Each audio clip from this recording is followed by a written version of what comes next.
Whenever there's a beta for any game, I always wonder if the developers truly listen to the community. I mean, the whole point of a beta is to find glitches, bugs, as well as fine-tuning how the game plays. With the Battlefield franchise, DICE has always done an outstanding job of continuously supporting their games, at least in my opinion.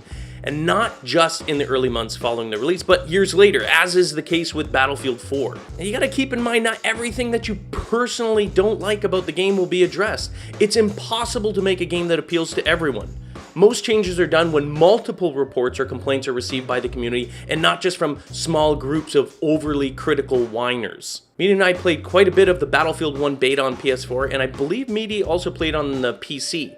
While we had a great time playing it, there were some notable issues that we had with the game, which evidently many other people shared as well. DICE recently released a brief statement advising that some changes to the game were going to be made in light of the feedback received by the community. For the Conquest mode, capturing objectives and killing opponents now will count toward the final score. I actually thought that the original focus on objective gameplay, like capturing flags, was a brilliant move, as too many scouts, the snipers, would sit on the outskirts or camp places like the water tower, picking people off for high kills with little to no regard for assisting their teammates capturing flags or defending them. However, I also understand that some people would position themselves in a similar manner that they could effectively defend a captured flag at a distance, thus actually helping their team, and they should be rewarded for that. The bottom line is you will never be rid of selfish players that have no interest in playing the objective or helping their team, and changing the rules to discourage that crappy playstyle only hurts the players that are truly helping their team. That selfishness kind of goes into the next point, which is the light tank being scaled back a bit. For me, and obviously DICE and many other people in the community, this is a no-brainer. I've seen plenty of comments, though, from people that seem to struggle with the basic concept of game balance. And you know what? There are plenty of skilled players out there, and maybe some of you, that could dominate the battlefield regardless as to what weapons or vehicles you use. However, when there are multiple instances, and I mean almost every single game, where there are particular vehicle can go basically unchecked, achieve high kill, sometimes flawless games, consistently, even by average gamers, there's a problem. Thankfully, DICE doesn't listen to the minority of gamers who don't care about balance and just want to turn a competitive shooter into a joke.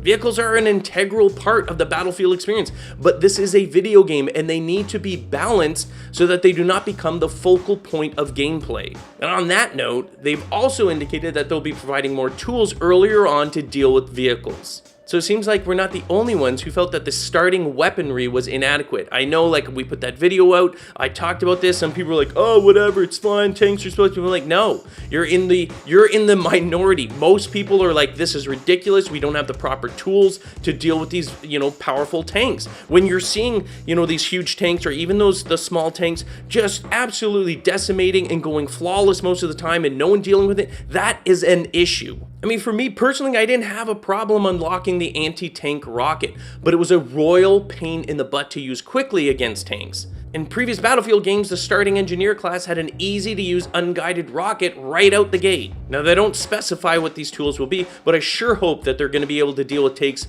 from a distance, especially on open maps like the one in the beta. Yeah, sure, dynamite is effective, but getting close to these tanks in vastly open maps, especially when there's scouts out in the cliffs and everything looking down on you, makes it very, very challenging and sometimes ridiculously challenging. Again, it's all about balance. We don't need equipment, nor do I want equipment that simply destroys a tank at the press of a button. After all, they're tanks. They're supposed to be powerful and fully armored, but players need to have a way to challenge them in the beginning and not have to wait until they unlock a mediocre rocket. There are going to be unspecified tweaks being made to Rush based on gamer feedback as well. Unfortunately, we don't have any idea at this time what those tweaks are. For us, like me and myself, with so few players on a team, like 16 versus 32 in Conquest, the number of tanks seemed a bit high, especially when you take into consideration that a large number of players choose the scout class and hide in the rocks in conjunction with the mediocre anti-tank equipment or the, hard to use dynamite that you got to get in really close. It made it very, very difficult, and the rush mode became way too vehicle intensive. However, if the new tools that they're going to be providing us with earlier on, as previously indicated, against the vehicles, then maybe there doesn't really need to be an adjustment in this regard, like in terms of the player count. Honestly, the vehicles wouldn't have been that much of a hindrance if so many players during the beta didn't sit back and snipe the whole game.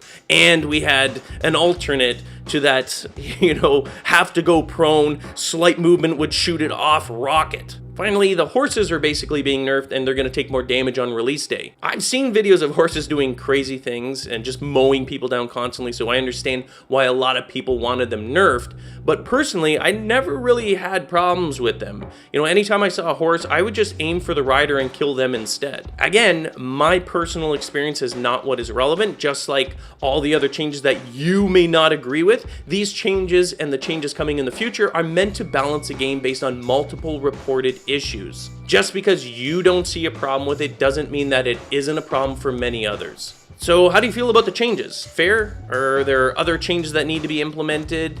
And what about Rush? I really wish they let us know what they were tweaking on Rush, but unfortunately we're not at that point. Maybe later, maybe we're just gonna have to wait for the game to release before we find out. What do you think the changes are gonna be on Rush? And what do you wish they would change on Rush? Anyway, that's it. I hope you guys enjoyed the video. Can't wait to play Battlefield 1 coming real soon, and we'll see you guys all on the battlefield.